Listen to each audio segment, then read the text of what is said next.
Vamos un poco atrasados, entonces vamos a seguir con el próximo panel. Vamos a presentar el libro de Guillermo Ospina, el de Amapola, opio y heroína, después del panel de la tarde. Vamos a aplazar entonces esa presentación. Si quieren ver la agenda actualizada, está en la página. La que tienen, digamos, en papel era una promocional de hace 15 días y hubo algunos cambios. Entonces llamamos para el nuevo panel, se llama Nuevos abordajes y enfoques frente al tema de las drogas, cómo medirlo, e invitamos a quienes van a participar en él. Renata Segura, de Social Science Research, a Betty Aldworth, directora ejecutiva de Estudiantes por una política de drogas sensata, y a Hernando Zuleta, del Centro de Estudios sobre Seguridad y Drogas de la Universidad de los Andes. Como moderadora del panel va a estar Isabel Pereira de Justicia. Los dejamos con ellos y vamos a iniciar.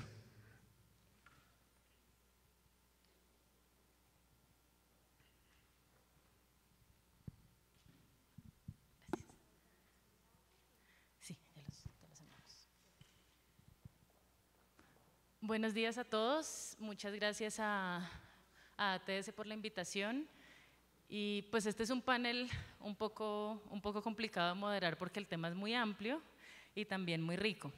Creo que es importante recordar antes de empezar el panel que el tema de indicadores fue una de las luchas o de los pedidos que se hizo en el marco de la UNGAS, que era cambiar el modelo de indicadores que teníamos, y de pronto pasó un poco de agache en el marco del debate que estábamos teniendo por dos motivos, creo yo. Por una parte porque es un tema seco, como un poco árido hablar de indicadores, entonces no es lo más carismático, no es lo más potente, aunque sea muy importante, pero también porque los sistemas de medición que tenemos están tan como enraizados en la institucionalidad que avanzar en este sentido es muy difícil. Nada más pensar en cambiar el sistema de monitoreo de cultivos es una revolución completa para un país como Colombia. Entonces, estos debates son un poco más de largo alcance y por eso me parece importante que los estemos dando aquí en la Semana Psicoactiva. Yo no he conversado con mis panelistas sobre el orden, entonces, ¿qué les parece si empezamos por Renata, después vamos con Hernando y después vamos con Betty? Entonces, voy a empezar presentando a Renata. Renata es colombiana, pero vive en Estados Unidos. Es la directora asociada del programa de prevención de conflicto y el foro de paz del Consejo de Investigación de Ciencias Sociales, con un puente de análisis académico y profesional. Y hoy nos va a hablar sobre un documento que lanzaron recientemente que explora las interacciones entre los objetivos de desarrollo sostenible, es decir, la Agenda 2030, y los indicadores de política de drogas, que para el caso de Colombia es relevante porque creo que tenemos ahí la tarea pendiente. No quitándole más tiempo, vamos con Renata. Gracias, Isabel, y gracias a los que nos invitaron a participar hoy en este evento. Yo sé que este es un tema un poco árido, como decía Isabel. Vamos a tratar de hacerlo. Voy a hacer la presentación no entrando demasiado en detalle, pero quiero decirles que el documento, que desafortunadamente solamente está en inglés, tenemos varias copias. Si les interesa, me buscan a mí o a mi colega Sabrina, que levanta la mano, y les podemos entregar la copia, y también está disponible online. Para darles un poquito el contexto en el que este trabajo fue hecho, nuestra organización trabaja con la ONU, es como una especie de canal de estudios académicos e información de expertos, y trabajamos en varios temas. Uno de ellos es el tema de política de drogas. Y en esta conversación que llevamos desde UNGAS y antes de UNGAS, hay como dos cosas que han sido muy claras. Una es que estamos midiendo muy mal el éxito o el fracaso de la política de drogas. Y ya voy a entrar en detalle un poquito sobre por qué lo estamos midiendo mal. Y el otro es que la política de drogas, dependiendo de cómo se diseñe y se implemente, se cruza con otras políticas. Es decir, por hacer la política de drogas de manera A o B, estamos no logrando hacer otras políticas de manera coherente. Y la idea de este informe era dar un poco una respuesta a esos dos problemas, digamos, a la intersección de esos dos problemas, de una manera en la que utilicemos un momento muy importante, y porque nosotros estamos basados en Nueva York y estamos hablando con la comunidad de países que viven, o sea, que trabajan en la comunidad de la ONU. Queríamos aprovechar la existencia de la Agenda 2030 y de los Objetivos de Desarrollo Sostenible para tratar de hacer énfasis en la importancia de que haya coherencia dentro de estas dos agendas. Este es un tema que obviamente en el fondo le importa a los gobiernos nacionales y son los gobiernos nacionales los que tienen que hacer esta coherencia. Pero nosotros quisimos hacer un documento que hablara de manera general sobre la intersección de estos dos temas para que cuando el año entrante, como Ana explicaba esta mañana, se haga la revisión de los objetivos de la política de droga mundial y al mismo tiempo se está revisando cómo va la implementación de los objetivos de desarrollo sostenible, miremos formas en que podamos medir la manera en que las dos políticas están funcionando y no se estén cruzando. Sé que esto suena un poco complicado, pero espero que la presentación dé un poquito más de guías. Este paper fue escrito como por 25 personas. Si alguna vez alguien les dice que coordina a 25 personas escribiendo un paper, digan que no, porque es una terrible idea, pero después de mucho sufrimiento, creo que salimos con un documento bastante bueno y coherente. Y estas son todas las organizaciones que estuvieron presentes, que ustedes reconocerán como la sociedad civil que más trabaja sobre este tema. Entonces, el argumento era esencialmente dos. ¿Por qué queremos hacer esta intersección entre ODS y política de drogas? Uno, porque nos va a ayudar a medir de una mejor manera el impacto que la política de drogas está teniendo en las comunidades, en los individuos, en las familias. Y segundo, porque de esa manera vamos a estar seguros que la política de droga que estamos haciendo va a ayudar y no a obstaculizar, como en muchos casos lo hace, las posibilidades de que los países lleguen a estos objetivos del milenio. Estos dos objetivos entonces son los esenciales en los que miramos en el documento. ¿Cuál es el problema fundamental en la manera en la que esto está como trabado? Ay, perdón, está brincando. Bueno, no importa, no me voy a quedar pegada con el PowerPoint, pero hay tres cosas que esencialmente están mal con la manera como medimos el impacto de la política de drogas. La primera es que lo que medimos es los procesos y no el impacto de la política en la gente, en las comunidades. Entonces, ¿qué se mide cuando uno dice cómo está funcionando? Es que hemos reducido el número de hectáreas que tienen cultivos, hemos capturado tantas toneladas. Lo que eso nos está midiendo es procesos que los gobiernos llevan a cabo. Eso no nos está diciendo nada sobre, está haciendo esta política lo que se supone que quiere hacer, que es eliminar la demanda y el consumo de drogas. ¿Qué otros efectos está teniendo en las comunidades? Y como estaba diciendo Hannah, la mitad de la población está en la cárcel. Ese es un impacto que deberíamos estar midiendo.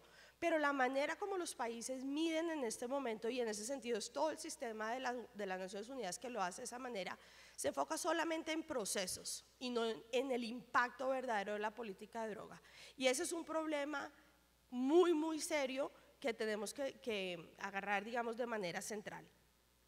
La otra es que muchas de las métricas, de los indicadores que se usan, están realmente mal diseñados.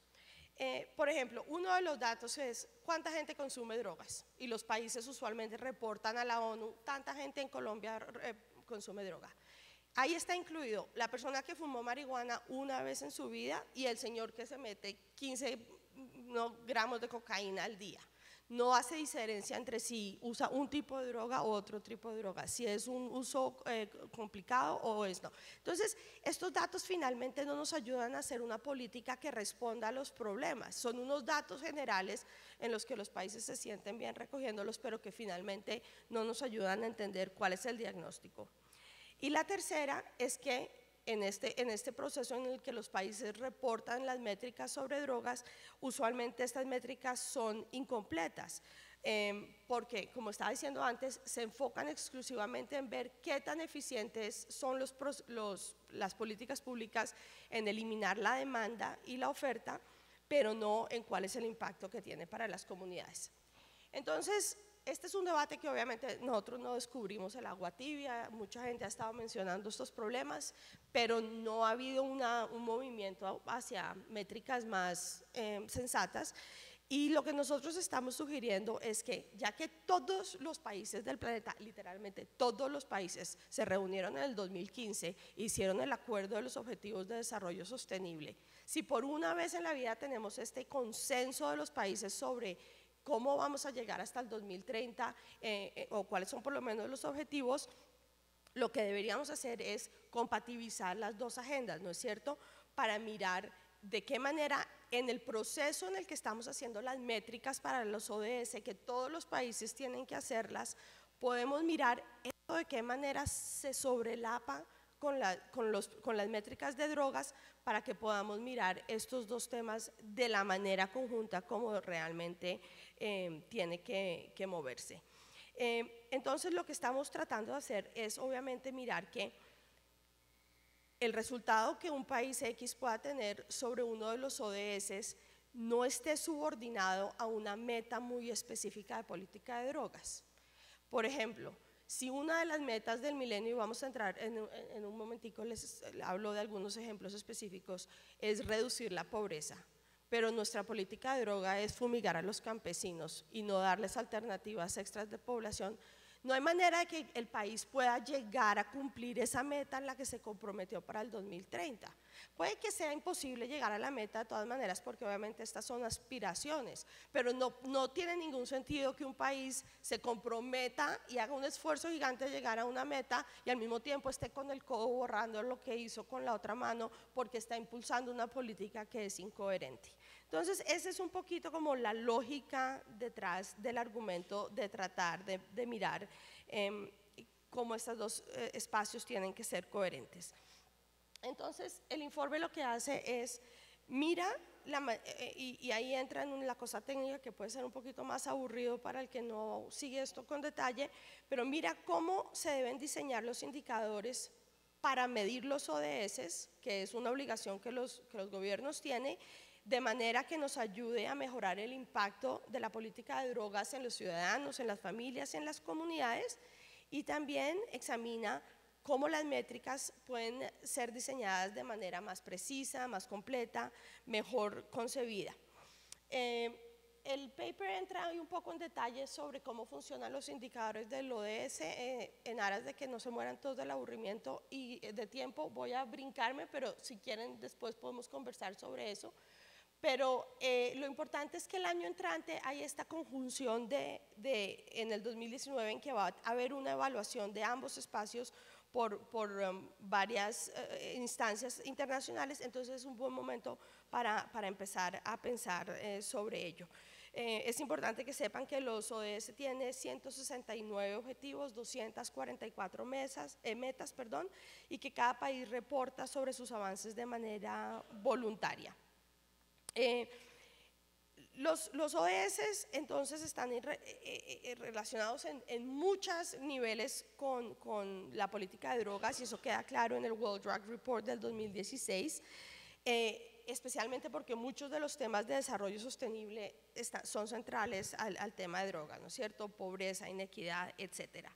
Y lo otro que también allá hay una evaluación bastante clara es que la guerra contra las drogas y esta política totalmente prohibitiva que no realmente mira los determinantes económicos y sociales y culturales también obstaculiza esa llegada a que podamos cumplir con la Agenda 2030.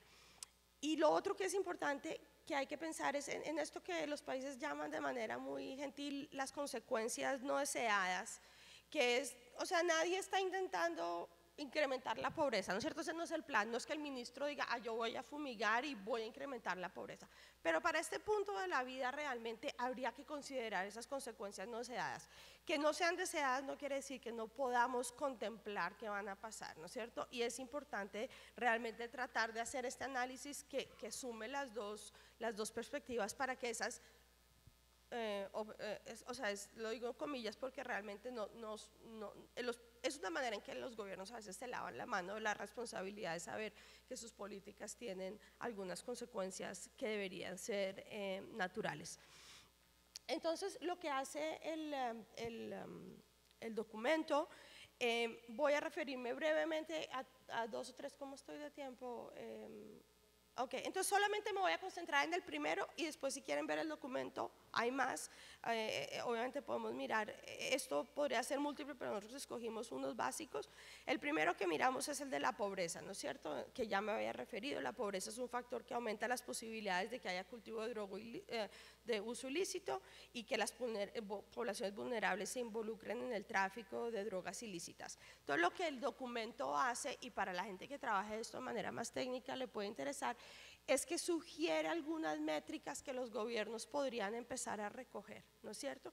Entonces, si yo estoy mirando en el contexto de mis ODS el fin de la pobreza, yo puedo mirar cuál es el nivel de pobreza en las familias en las que la producción de cultivos ilícitos es la principal fuente de ingresos, o el nivel de pobreza entre los jóvenes o las familias que han sido o procesados o encarcelados por delitos de suministro o tráfico de droga, o cambios en los niveles de pobreza antes y 2 años después de la diversificación. Lo que estamos sugiriendo es que los gobiernos realmente deben entrar en ese detalle de mirar cómo los ODS se sobreponen y sugerimos, obviamente esta no es una lista exhaustiva, cada gobierno tiene una priorización diferente, nosotros usamos el 3, que es el de la salud, que es obviamente súper importante, no solamente en términos de abuso de drogas, pero también de HIV y otras drogas reproductivas. Miramos la cuestión de género, que es muy importante, sobre todo en términos del número de mujeres que están siendo encarceladas. El número de mujeres encarceladas por cuestiones de droga ha aumentado significativamente en comparación con el número de hombres. Ese es un tema importante que si no se mira no vamos a llegar a igualdad de género. Y obviamente el ODS 16, que es la necesidad de llegar a paz, justicia e instituciones sólidas, es central. Y no tengo que explicarle yo a los colombianos cómo la generación de violencia y corrupción por el tráfico de drogas. Me alegra que el presidente Samper ya no está en este salón porque nos pondríamos todos muy nerviositos cuando tuviéramos que hacer esta referencia. O yo por lo menos me pongo muy nerviosa. Yo soy suficientemente vieja para acordarme del proceso 8000 adentro de mi corazón, entonces verlo ahora tan orondo siempre me genera un poco de estrés. Ahí me tocaba decirlo, Julián, yo sé que la llave estar odiándome, pero es que realmente este reciclaje de guías éticos que nosotros hacemos en América Latina es un poco vergonzoso. Y para terminar, las recomendaciones son realmente súper específicas para la ONU, no los voy a aburrir con eso, pero estas son las 2 que yo pienso que son más aplicables a gobiernos y a gente que obviamente presiona a los gobiernos a que hagan este tipo de cambio. Uno es usar los indicadores de los ODS como modelo para mejorar los indicadores con los que se mide la política de droga y darle prioridad a las métricas que midan resultados y no procesos. Y yo creo que eso sí es como el diagnóstico central. Mientras nosotros solamente sigamos midiendo hectáreas y no empecemos a medir cuánta gente está enferma, cuánta gente es pobre, cuánta gente está discriminada, pues va a ser muy difícil que la manera en cómo evaluamos estas políticas refleje realmente lo que está pasando en el mundo real. Gracias.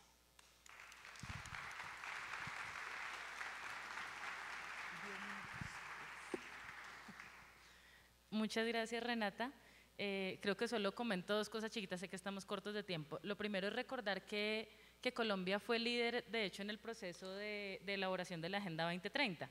Hablamos aquí mucho que Colombia fue líder en el proceso de UNGAS 2016, pero también la Cancillería colombiana y la diplomacia colombiana tuvo un rol muy fuerte en la elaboración de esta agenda, pues ahí está la oportunidad de conexión.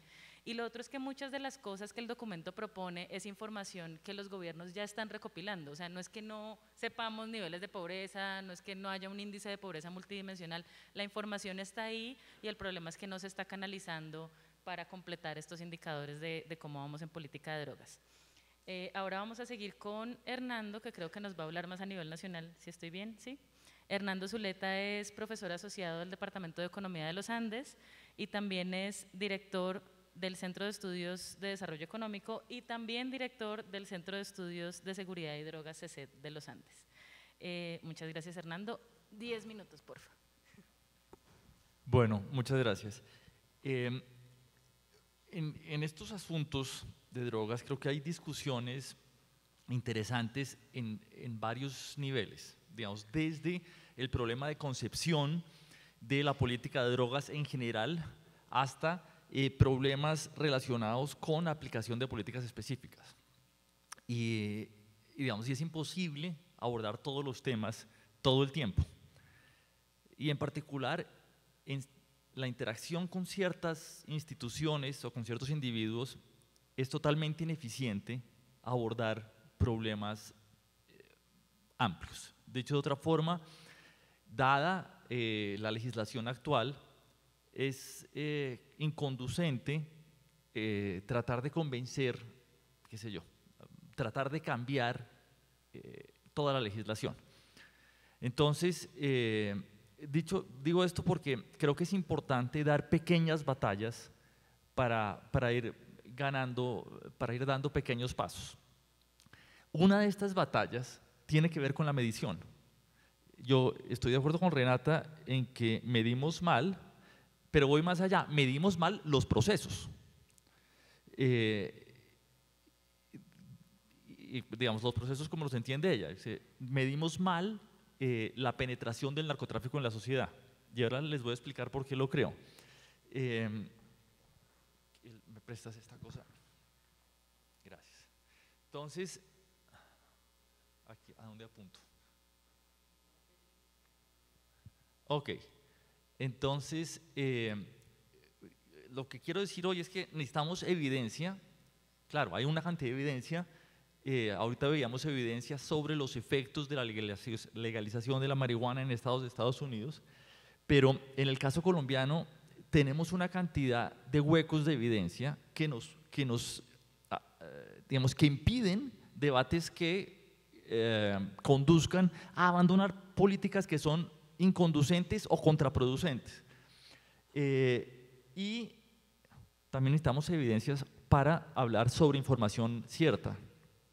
Todos ustedes habrán oído al fiscal general hablar cómo el consumo de cocaína en Colombia está disparado. Y eso es una mentira del porte de un buque. No hay ninguna evidencia que indique que eso sea cierto.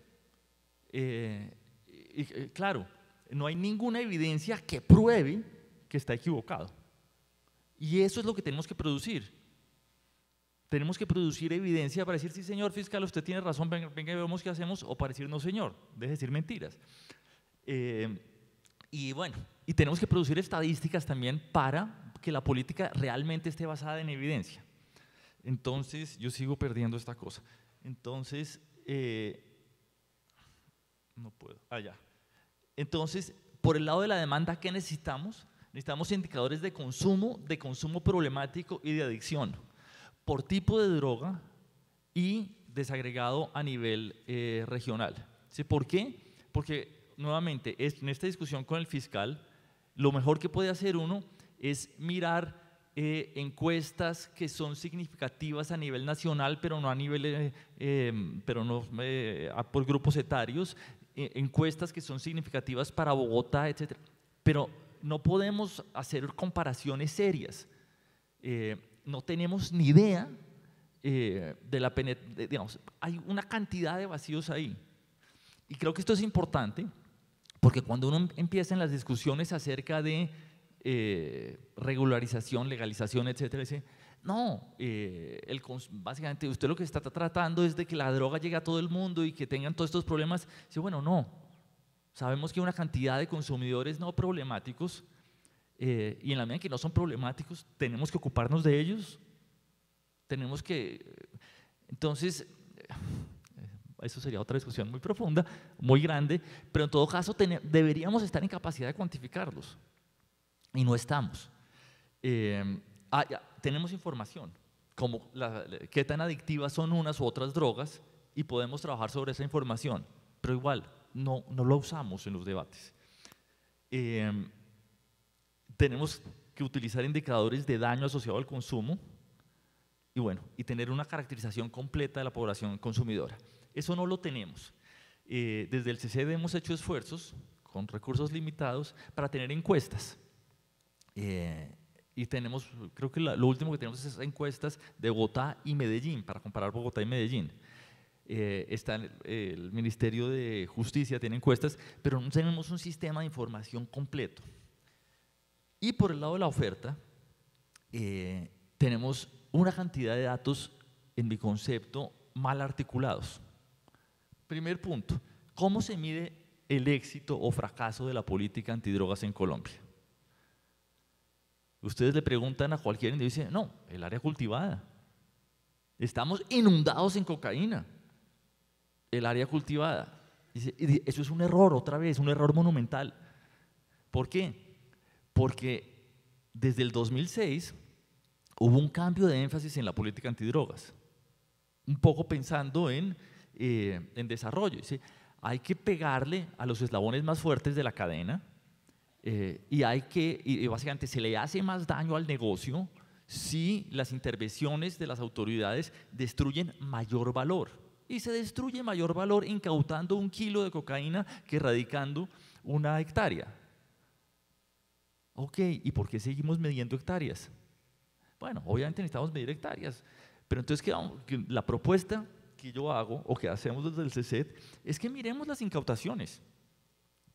Y entonces, si lo que nos interesa es que la cocaína no llegue a los mercados internacionales, tomemos el área cultivada, calculemos la producción potencial de hoja, quitemos las incautaciones de hoja, calculemos la producción potencial de pasta, quitemos las incautaciones de pasta, calculemos la producción potencial de cocaína y quitemos las incautaciones de cocaína. Y ahí estamos midiendo mejor el proceso, pero no perfectamente, porque hay otra información que no tenemos, que es el grado de pureza en cada una de estas incautaciones. ¿Por qué digo esto? Si ustedes miran todas las fluctuaciones en incautaciones, en cultivos, etcétera, y comparan eso y hacen ejercicios de elasticidad, precios en mercados finales contra fluctuaciones en estas variables en Colombia, la elasticidad es 0. No, la política antidrogas en Colombia no afecta el precio de la cocaína en los mercados internacionales. Hay algo que no estamos entendiendo. Entonces, ¿qué necesitamos? Información.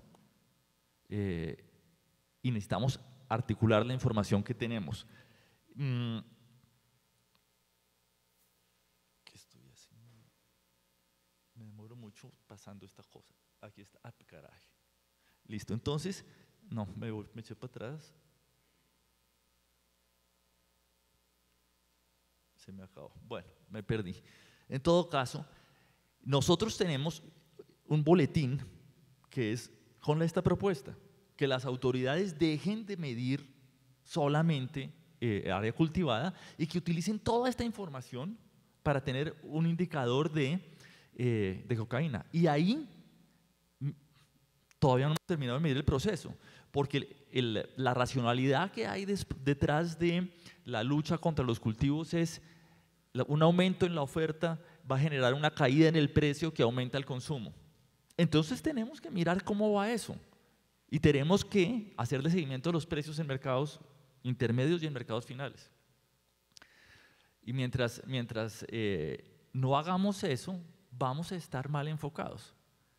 Ahora, ¿cuánto me queda? Me extendí ya. 1, 2, ok. Entonces, déjenme conectar esto con el punto central de Renata, y es, evidentemente, el eslabón uno de los eslabones más débiles de la cadena es el cultivador, ¿correcto? Pero también en el cultivo hay una pequeñísima proporción del valor de la cocaína. Entonces, la otra propuesta que hay en el boletín es calculemos cuál es el efecto financiero de la erradicación. Calculemos cuál es el efecto financiero de la incautación. ¿Cómo calculo el efecto financiero, por ejemplo, de una incautación de cocaína? Yo miro las incautaciones y las valoro al precio de la cocaína y miro eso como proporción del valor potencial del negocio. Y cuando yo hago eso, yo puedo ver dónde, digamos, qué tipo de intervención le está pegando más fuerte al mercado de cocaína. Si yo sé cuánto invierto en cada una de estas intervenciones, puedo sacar algo así como una productividad marginal del gasto en incautaciones, en destrucción de infraestructura, etc. ¿Por qué queremos eso? Bueno, pues, bajo el supuesto que queremos reducir la oferta mundial, lo que hay que hacer es ver en dónde ponemos nuestra plática. Y repito, no lo estamos haciendo bien. Muchas gracias.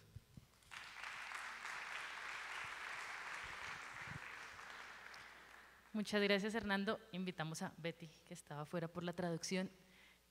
Un comentario que me queda como curiosidad de lo que presentaba Hernando es la pregunta sobre cuánto nos está costando medir mal lo que estamos midiendo mal. O sea, todo el sistema que mide las hectáreas es un sistema muy costoso con todo el aparataje que tiene, y cuánto nos está costando eso y cómo lo podríamos redireccionar a medir mejor las cosas que sí nos sirven. Puede ser ahorita para el debate.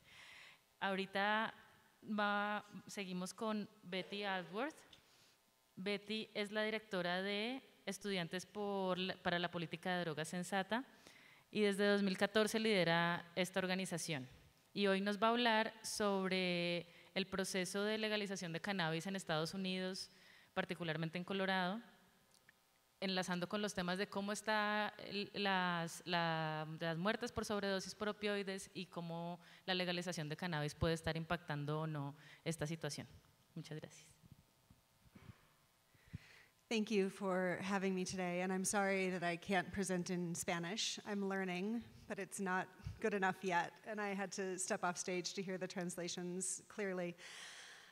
I'm going to speak today about cannabis legalization in Colorado and the effects that we've seen there. And this particular presentation usually covers a lot of the material that Hannah discussed. And the title references a question that I was asked a while ago, which was, what surprises you about the outcomes in Colorado?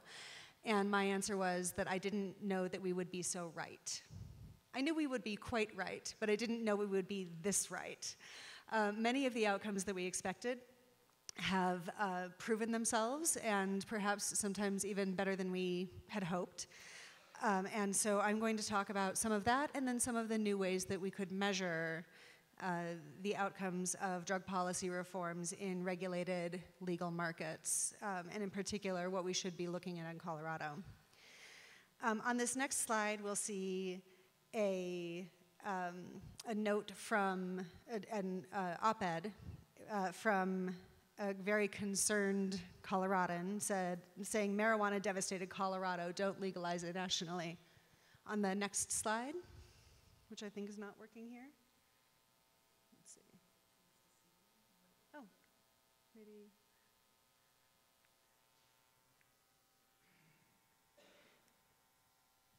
Well, regardless, that's okay. We can skip forward. Many people are still claiming that that the outcomes of legalization in Colorado are quite negative, saying that Colorado has been devastated. But if you have been to Colorado in the last 5 years, you will see that Colorado is doing just fine. It is a city or a vibrant state where the economics are quite good. In fact, we're seeing some of the lowest unemployment rates in the country. We see tremendous economic activity around the cannabis industry, as well as countless other economic indicators that show that the cannabis industry has contributed greatly to the economics of our state.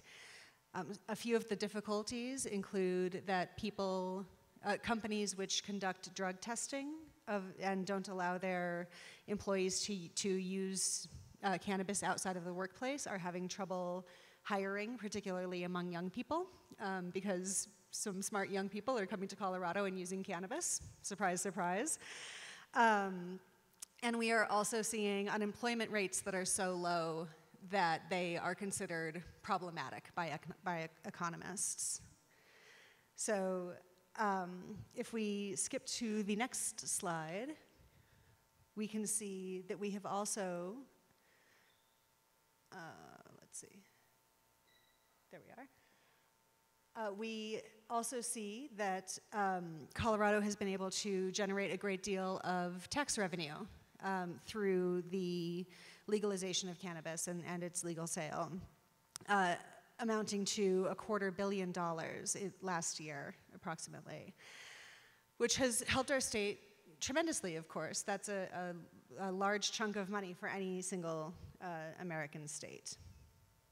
And I meant to provide a word at the beginning, and I forgot, but I want to note that while we're talking about legal cannabis in Colorado in a commercial scheme, which includes the operation of independent for-profit businesses, I think that that is only one way to provide legal cannabis or other drugs to the populace, and I don't necessarily believe that it is the best way. I do think that it is the best way for most US states, if not all of them, but there are geographic, political, and social contexts in which that's not going to be the right answer, and I think it's very interesting to see what's happening in Uruguay, for example. I also have concerns about members of the cannabis industry in the United States trying to export the same sort of market to other countries without any consideration of the geopolitical context.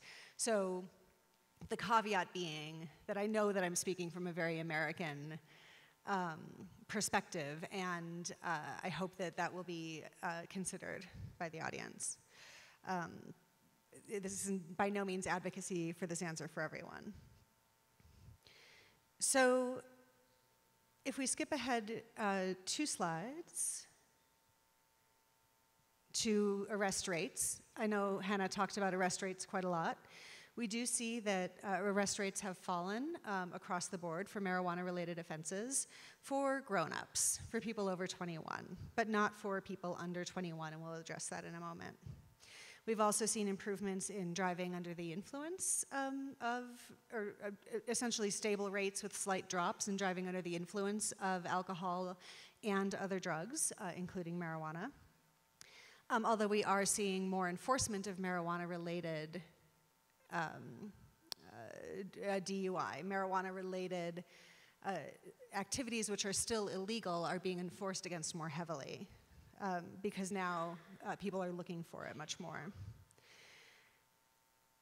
I'm going to, I know that Hannah addressed a lot of these things, so if we can go to the 10th slide, slide number 10, titled Youth Marijuana Use. We will see that that Colorado youth are actually not using more cannabis, or at least not markedly more cannabis, but sometimes Colorado adults are. We have seen an uptick in marijuana use rates among women 35 and up. So, you know, ladies like me. Yes. Seriously, we need it the most. Anecdotally, I've heard many people tell me that, you know, who work in the cannabis industry in the stores that they started seeing a lot of women of a certain age, like mine, walk into the store and say, I didn't want to get a card, but I can't sleep. So I want to try cannabis and see if it will work. And those women start using marijuana almost religiously because they realize that it can help them with PMDD, with their migraines, with their insomnia, things like that. With all of those aging-related, and with a lot of aging-related conditions that are aided so greatly by the application of cannabis. So ladies like me are using a lot more weed. That's, that's what it is. But it's not young people, and that's a true benefit. Although if you ask Project SAM, they'll tell you that everyone 12 and up is using more marijuana. So they are distorting that data based on the mothers of the people who they claim are using more marijuana, right? It's not the kids, it's their moms. Let's see, so we'll skip down to, oh, and one other piece about youth marijuana use. We are seeing greater enforcement. Under any legalization scheme, the only people for whom marijuana is still actually illegal are people on parole or probation and people under 21. right? So marijuana use can count as a parole or probation violation in many places. So if you have been released from prison or released from incarceration, but are still under control of the state, if you go in for a urinary analysis or a biological analysis test, and it shows that you have been using marijuana, which is otherwise legal for your friends and everyone else in society, you can be reincarcerated, put back into prison because of that use, and that's a very serious concern. It is also still illegal for young people to use marijuana. In California, they have done a wonderful job of addressing that by decriminalizing marijuana for young people and simply requiring that they go through some sort of educational program if it's deemed necessary.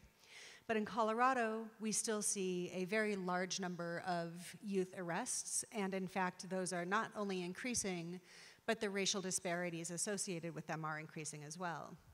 So fewer people overall are being arrested, but proportionately more black and brown young people are being arrested, and it's especially young men under 21. I want to offer a few words of caution about any regulated market, particularly when we are starting to consider the effects later, and particularly in a commercial market. First, we need to be careful how we frame the argument. I've been working on public discussion, public debate of marijuana for almost a decade. And in that time, I have seen the national dialogue in the United States shift from one about health and justice and human rights to one about economics. And listen, the economics are important. It is important that we are talking about the economic potential of cannabis. It's important that we're talking about the savings of not arresting hundreds of thousands of people. It's important that we're talking about the job creation and the tax revenue. All of these things matter, but they're not the only thing that matters. We need to continue talking about justice. We need to continue talking about health, and we need to continue pushing those topics into the national dialogue as often as we can, because it is human nature to want to talk about money, not to want to talk about people. And when we talk about money and people, what people really want to talk about are people who made it big. So we see a lot of focus on people who are becoming extremely wealthy or experiencing a great deal of success or exhibiting such things through their work in the cannabis industry. And not a lot of talk about the people who are still impacted. That's shifting back a little bit now. I think that we've done, we went through a bit of a phase, and we're starting to see more discussion, particularly about the injustice of the marijuana industry mostly benefiting already wealthy white men, as opposed to the people who the drug war has harmed, particularly people of color and people of low income. But it's still the case that we see too much discussion of the economics. So we have to be careful about how we frame our arguments. We should also be careful about over-regulation. We see that in an attempt to appease the I don't know if there's a Spanish phrase that is appropriate here, but we call them pearl clutchers. The people who, oh no, what about the children? These people who are so concerned about and fearful of marijuana that we tend to over-regulate with excessive security. Many cannabis companies are putting in multi-million-dollar security systems. The various packaging requirements and security requirements are causing a great deal of waste. And this is largely unnecessary if we're being real about the kind of security and such that cannabis really needs. And then another thing to be concerned about, particularly in the commercial context, is regulatory capture. So we see many cannabis companies now getting involved in legalization initiatives, legalization work, the work that we do alongside the Drug Policy Alliance historically. Cannabis companies are now trying to do that work themselves to expand the market, but also in many cases to capture monopolies, business monopolies, through the regulatory models. So we see people go into large states like New York and attempt to write into the rules that their businesses, or businesses exactly like theirs, of which there are a few, are the ones who receive the licenses. So we need to be wary of those sorts of activities amongst entrepreneurs. If we're thinking about new ways to measure outcomes, which I think is a really fascinating topic, it's not something that I had given as much thought to as I would have liked before being invited to sit on this panel. I think that there are a number of different concerns that we should be considering. One of them is the comprehensive measures of drug impacts, right? Renata covered that quite extensively. And if we're using models like the social harm models of drugs, then we can find many different ways to measure those comprehensive health impacts. And one of the things that we do see is a 4 to 5% reduction in the consumption of alcohol in states where marijuana has become legal. Without any judgment, I will say that we know that alcohol is far more harmful to the body and society than marijuana is. So if we are seeing a reduction in consumption of alcohol, that is a net good. This is something that we should be considering when we're looking at the outcomes. We also need to be looking at relevant youth outcomes around enforcement, around how youth are engaging with marijuana in their communities. If their parents aren't being arrested, does that mean they're having better outcomes as adults, better opportunities as adults? Let's see, if we can go to slide 13, this is where this list lives. I'm not sure if we can get there. There we are. Great. So relevant youth outcomes are going to be around bigger and broader questions of how the trauma of poverty and the cycles of incarceration are negatively impacting our youth and making it more difficult for them to succeed both in school and in adult life. We also know that drug use, not drug use as much as the punishments that come from it when kids are caught, are very harmful for young people. They might be expelled from school, they might be disallowed from participating in various activities, they might end up not having access to college if they're busted for drugs when they're teenagers in the US. So if we are able to dismantle some of those harms of prohibition under these new models, then we should ultimately see extremely positive benefits. We also want to consider comprehensive measures of health outcomes. We see improvements in mental health in states where cannabis has been made legal. We see reductions in suicide, diseases, social participation, and family impacts for people living with debilitating illnesses. I can't tell you how many families I know where a young person where their child is suffering from epilepsy or autism or other diseases that are debilitating for the children, where cannabis use for that child, medical cannabis use for that child, is the one thing that brings the family back to some sort of normalcy. I have met so many families like this, and we should start considering measurements of these sorts of questions. We'd like to see an unraveling of collateral consequences. So, many communities of color and poor communities have been negatively impacted. If we can stop asking people if they've been arrested for drug use, stop testing people for drugs at work, stop denying people access to public benefits if they are using drugs, then that is an overall positive outcome that we should be considering and measuring for here as well. There are many environmental impacts of prohibition that are helpful. Now, there are also environmental impacts of regulation. I mentioned before that we overregulate. In Colorado, if you would like to buy 1 gram of cannabis, it will be wrapped in plastic, a little plastic bag, and then that will be in a plastic bottle, and then that will be in another plastic bag that is about this big. Right? That is unnecessary. Let's not do that. That's very bad for the planet.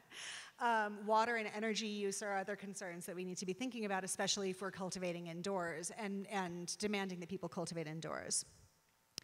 But we also have the environmental benefits of hemp cultivation, which are quite extraordinary, and the potential environmental benefits of cannabis cultivation itself. So we can consider all of those possibilities. We also have the opportunity to measure reparative economic activity. In Massachusetts and in California, there are many opportunities for people who have been negatively impacted by the war on drugs to return to or to benefit from the new markets with special considerations and become involved in the cannabis industry. And then we see incredible opportunities for research that we've never seen before in the United States. So we have people working on many different research vectors, particularly related to mental health and PTSD and other health outcomes. If we can go to the next slide. These are some impacts that matter to me. This is my mother-in-law and my sister-in-law. My mother-in-law, 2 days ago, finally accepted from me 2.5 milligrams of cannabis for her headache. Finally. And she's one of those women that I'm talking about, one of those women who has suffered for decades from fibromyalgia and chronic headaches. And if she can start experiencing some benefits from cannabis, then I feel really good about the work that we've done. Next to her is my sister-in-law, Jessica. Jessica is severely developmentally disabled. She has the intellectual capacity of a 6-year-old by many measures, but of a 3-year-old by many others. She's 45 and lives in a group home, a state-run group home. Because of cannabis, when Vivian went to talk to the administrators of the program, they said, and I'm telling you this story out of school, they said, don't tell anyone, but because of all of the cannabis revenues, we've been able to shift more money to our programs so we can provide better support for Jessica. That is tremendous. That is such a wonderful outcome, right? That's something that we really like to see more of. Let's provide more support and stop hurting people with criminalization and stigma. That's what we're really going for at the end of the day. That's the measure.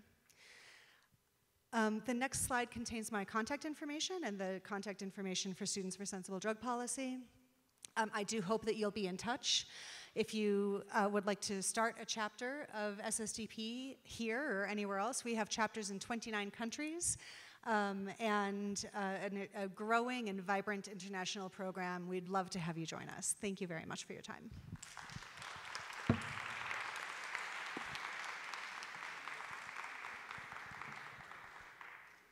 Muchas gracias a Betty, muy interesante la experiencia de Colorado y yo creo que lo que nos debe causar curiosidad de esto es cómo nosotros en Colombia nos vamos a anticipar para medir los impactos de la regulación del cannabis medicinal. Es una lástima, veo que los colegas del Ministerio de Justicia y Ministerio de Salud ya no están, pero sí creo que nos tenemos que pensar cómo vamos a empezar a medir en términos de salud, cómo se reduce el gasto en el exceso de medicamentos que se usan, por ejemplo, en epilepsia o en cuidados paliativos, en términos de cultivos, cuáles son los cambios en ingresos que están teniendo las familias que se van a acoger a las licencias de producción de cannabis medicinal, de las empresas que están licenciadas, cuántas en efecto le van a comprar a estos pequeños cultivadores para tener la materia prima y sus insumos para hacer los medicamentos. Y esto es precisamente lo que tenemos que poder mostrar para al final del día poder decir que hemos mejorado una situación que estaba mal. Me gustaría, creo que tenemos 10 minutos, Julián, ¿o sí? ¿Tenemos 10 minutos para preguntas? Si hay preguntas del público. Si no hay preguntas del público, yo hago preguntas, pero me gustaría abrir al público si tienen alguna pregunta, alguno de los panelistas, comentarios, sugerencia, inquietud. ¿Hay otro micrófono por ahí?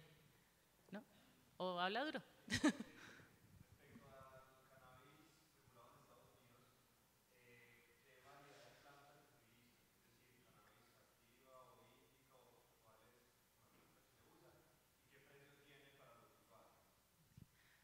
So his question is, in the United States with regulation, what are the types of plants being used, indica sativa or the varieties, and what are the prices to users? There are probably 1,000 but there are certainly 1,000, maybe as many as 5,000 individual plant types, breeds, or strains of cannabis being sold. And it's indica, sativa, and ruderalis. And the use of the terms indica and sativa are less common now than they were before. Mostly people are looking for the components of cannabis. So THC, THCV, CBD, and other cannabinoids. They are also looking for specific terpenes. So the components that give cannabis its smell and flavor, limonene, and many others that change the way that the cannabis impacts your brain, but also changes the way that it tastes. So people are looking for moods. They're looking for specific scientific information about the cannabis that they're purchasing, or they're looking for different applications. We see everything from cannabis shampoo, really. People are washing their hair with cannabis. I don't get it. To concentrates and oils, many different types of edible forms of cannabis, lots of different topical forms. I use almost every day a cannabis lotion that helps with my degenerative spinal disorder. There are many different types of cannabis or different ways that cannabis is turned into different products. So flower, the smokable flower of cannabis, is becoming less popular on the market, and we're seeing many other ways that people are using it. The flower is quite inexpensive. When it's on sale, you can find 1 ounce, 28 grams of cannabis for about $100 or less, which is incredibly inexpensive. You can also pay $100 for 1 bottle of lotion that will last you about a month. So, it really depends on what you would like to, what you're interested in. There are also luxury brands, they're called, which are charging, $70, $80, $200 for joints rolled in paper with gold, with different, I know, I'm sorry, it's terrible. Joints rolled in paper with gold and with many different types of concentrates and very elaborate smokable products. Those are obviously much less common. We don't see much of that, but it does exist. ¿Alguna otra pregunta?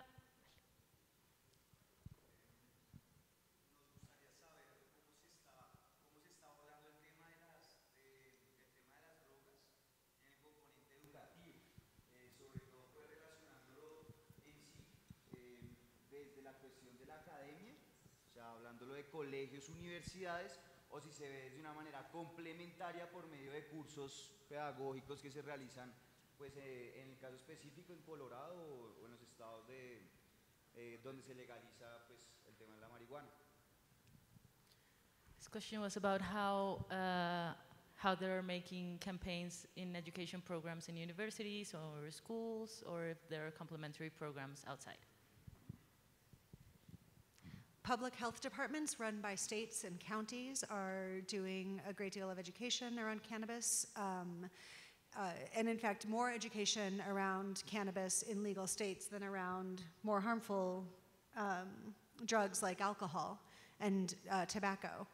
So we see a lot of education about cannabis from various governmental authorities. In the schools, we are seeing some education that is in the old model of fear and lies and is not helpful but more harmful. But we also see the adoption of modern drug education programs. My organization, SSDP, produces a peer-to-peer college-based drug education program. called Just Say No. It's KNOW. So it's a knowledge-based program, but it's a play on words from an American problematic drug education program in the past. And in high schools and younger, the Drug Policy Alliance has a program called Safety First that is not peer-based, but does have educate young people in harm reduction philosophy and models, and it again is fact-based education, just like ours. Julián, ¿tenemos tiempo para otra pregunta? Había una persona acá, otra persona allá. Tomamos, sí, dale tú y sigues tú.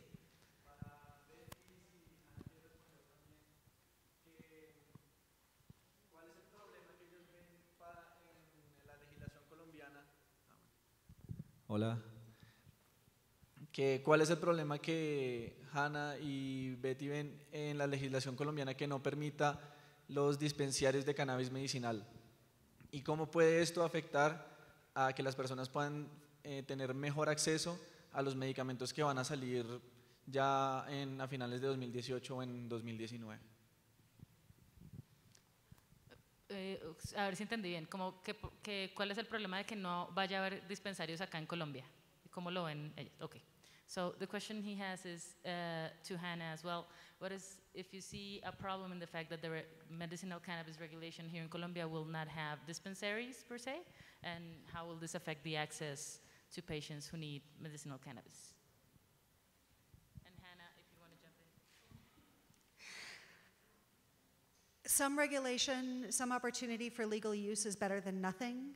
But what we know from various American models is that when the regulated market allows for rapid product development, so you get more opportunity for scientific research. So one type of cannabis is going to help with my anxiety, and one type of cannabis is going to exacerbate my anxiety. And it's important to know which is which. And it is much more difficult to figure those things out and to make your own products like lotions or pills or concentrates or other or edibles at home than it is in a regulated market. So some opportunity to cultivate at home and to access marijuana in some fashion is better than nothing, but the product availability and the scientific information available is very beneficial.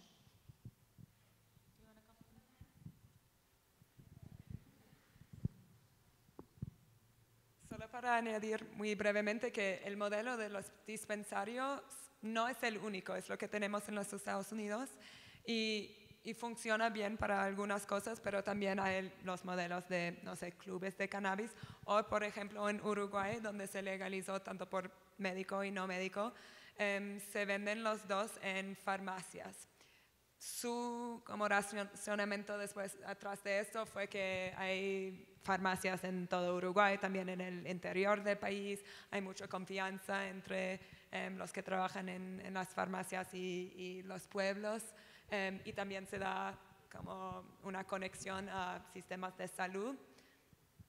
Por otro lado, también no se puede asegurar que los que trabajan en las farmacias no tienen sus propias como estigmas, pero no sé si la pregunta fue específicamente sobre el modelo del dispensario, es lo que nosotros tenemos, pero también hay otros modelos que podría servir acá.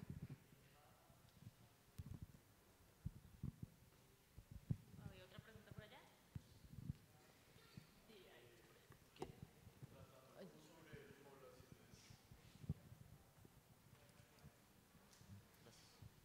Tratando como sobre poblaciones vulnerables, pues que se hablaba mucho de los cultivadores que inician esta cadena de valor, pero además donde la hoja de coca empieza a incrementar y se empieza a volver financieramente y económicamente importante y empieza a adquirir todo este valor.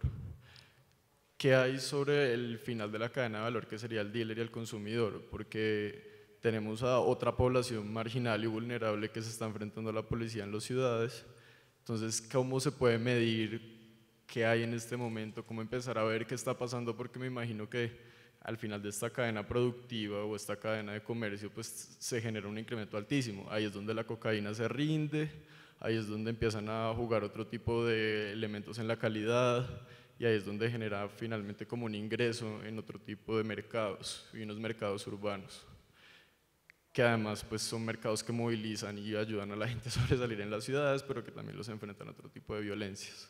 Entonces me gustaría saber qué indicadores existen, cómo se puede medir, qué hay en este momento, que se está hablando de los dealers, de estos eslabones bajos que están pagando también esta guerra contra las drogas. ¿Quién quiere tomar la pregunta, Renata? ¿Hernando?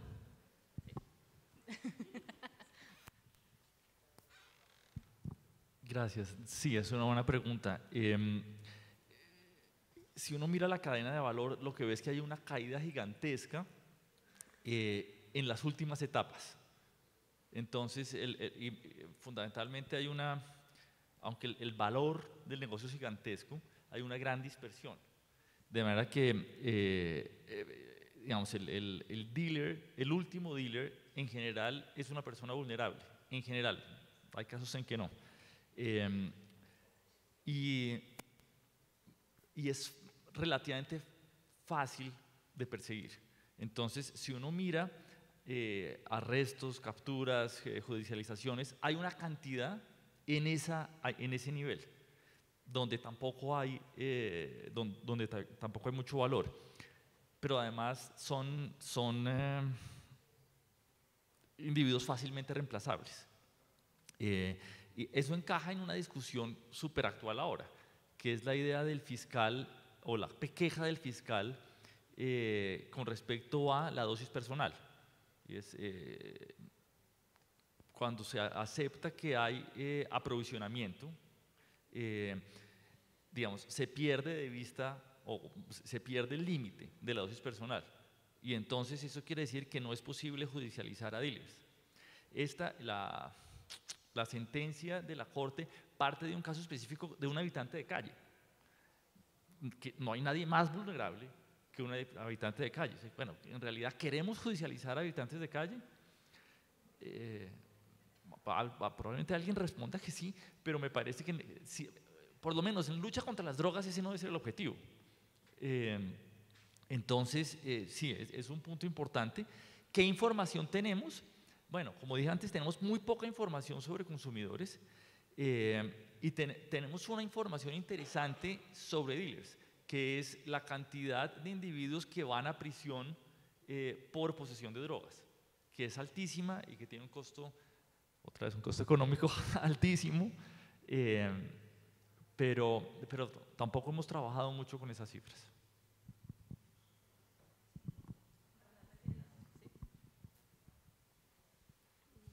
O sea, no tengo información exacta sobre Colombia, pero lo que sí es cierto es que en países donde hay lo que se llama harm reduction, o sea, políticas donde hay inyección, etcétera, sí hay mucha más información, obviamente, sobre esa otra parte que estabas mencionando tú, ¿no es cierto?, sobre el impacto de salud, cuando el uso se vuelve de normal a problemático, etcétera. Obviamente el sistema prohibicionista te quita la posibilidad de hacer muchos de esos datos porque, o sea, para acceder a esa información la gente estaría transgrediendo la ley, entonces no hay mucha forma voluntaria. Una cosa que es importante, y América Latina es la región donde más se ha estudiado, por ejemplo, es que recientemente muchas mujeres han entrado al tráfico de droga, usualmente cabezas de familia, madres solteras, y usualmente las cadenas las ponen en la calle porque son el target más fácil, el más vulnerable. Y sí hay algunos estudios sobre el impacto que hay sobre eso en familias. Por eso quiere decir niños que no tienen familias, o sea, unidades familiares que quedan inmediatamente destruidas. El impacto del incremento grandísimo de madres en América Latina encarceladas usualmente por primera ofensa y usualmente por crímenes no violentos ha tenido un impacto terrible en cuestiones de tejido social, y yo creo que, por ejemplo, mirar eso en Colombia sería súper, súper importante porque, o sea, los impactos empiezan a sumarse rapidísimamente. Y para agregar sobre esta discusión también, yo creo que sobre dealers y consumidores que es esta parte donde tenemos muy poca información. Lo que hacen los programas de análisis de sustancias es un poco eso, recoger lo poco que puede haber y de ahí se podría armar algo. ¿Qué tan adulteradas están llegando las sustancias? ¿Adulteradas con qué?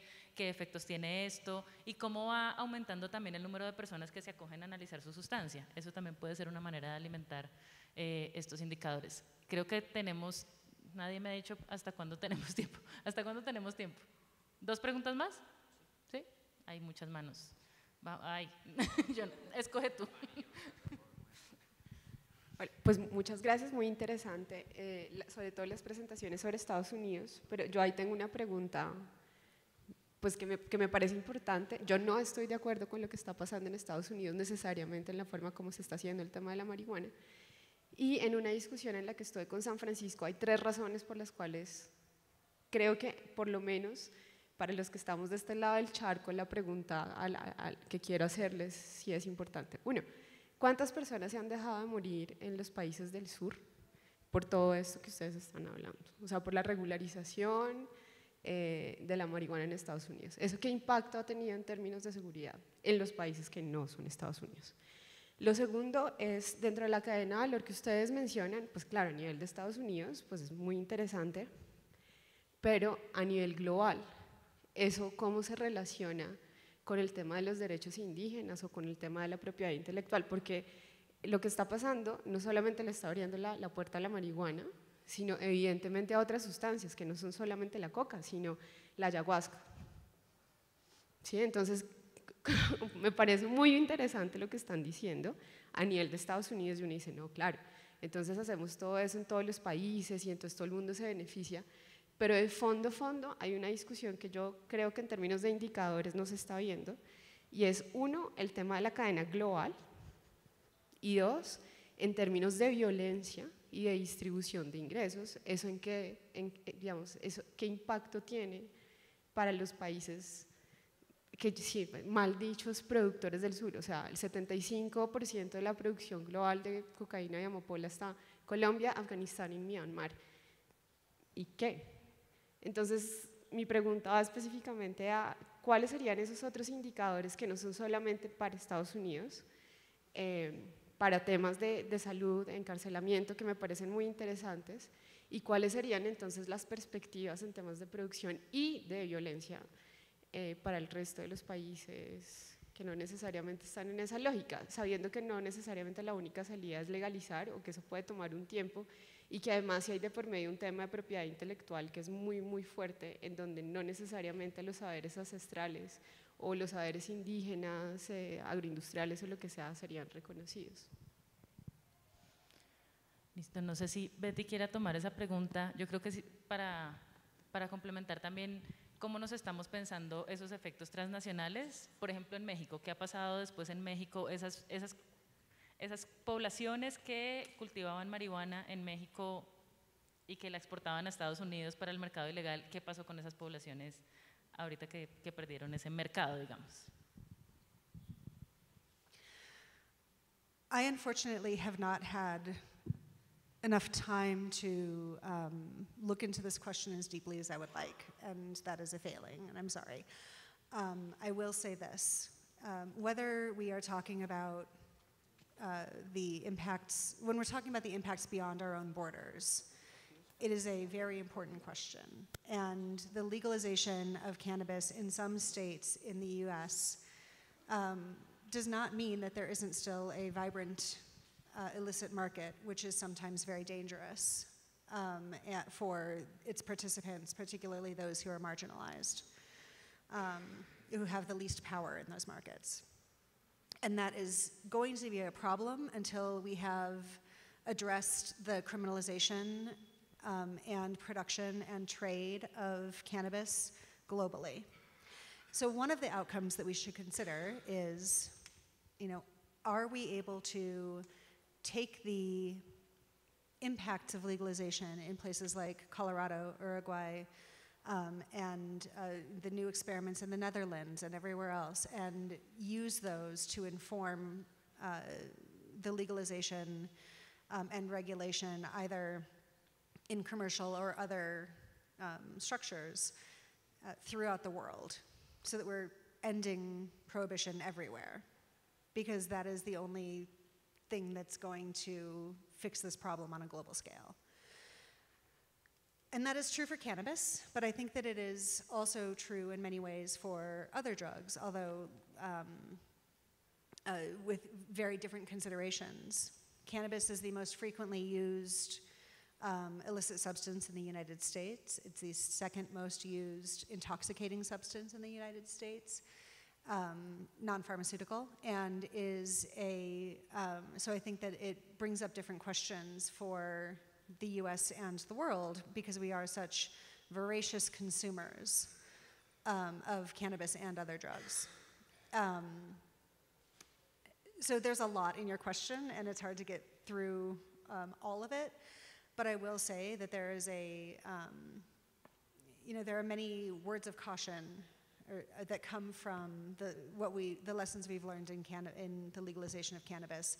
And if we find ourselves legalizing psilocybin, ayahuasca, ibogaine, and other plant medicines that come from ancient and similarly marginalized cultures, without considering the historical, cultural, social impact of that, then we have failed. We cannot do this work without recognizing where it comes from, and we've done that to a great degree with cannabis, and that is a failing in the legalization of cannabis, that we are not acknowledging the history of the plant and its medicinal uses and the people who have been engaged in this work for such a long time. And it is not a coincidence that those are people from non-white, non-Western countries. It is yet another, the drug war is, if nothing else, a tool, the most useful tool for marginalization of people, right? For keeping non-white people down, to be simple about it. And if legalization does the same thing, then we've done it wrong.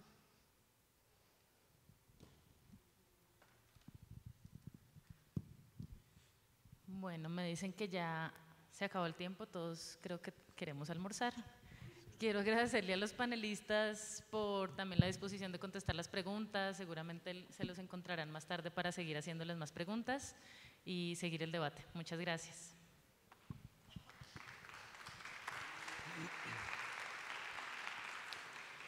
Bueno, entonces vamos a almorzar. El panel siguiente va a ser muy cumplido a las 2 de la tarde por compromisos de los panelistas. Y solo quería agregar 2 cosas a algo que mencionaba Hernando sobre la famosa dosis de aprovisionamiento. Otros 2 casos que trató la Corte, no fue solamente un habitante de calle, sino un soldado que salía a su permiso y tenía algo más de 20 gramos. Ahí hubo uno de los fallos de la Corte, y otro era una persona que trabajaba como albañil en La Rusa, que llaman aquí en Bogotá, habitante de un municipio en Antioquia, en San Roque, y tenía que ir a comprar su droga a Bello, al área metropolitana en Medellín. Tenía 5 gramos de cocaína, y esa fue otra de las capturas que terminó en una absolución por dosis de aprovisionamiento. Creo que la caricatura del fiscal no funciona y la ha repetido bastantes veces. Vamos a almorzar entonces y venimos a las 2. Muchas gracias.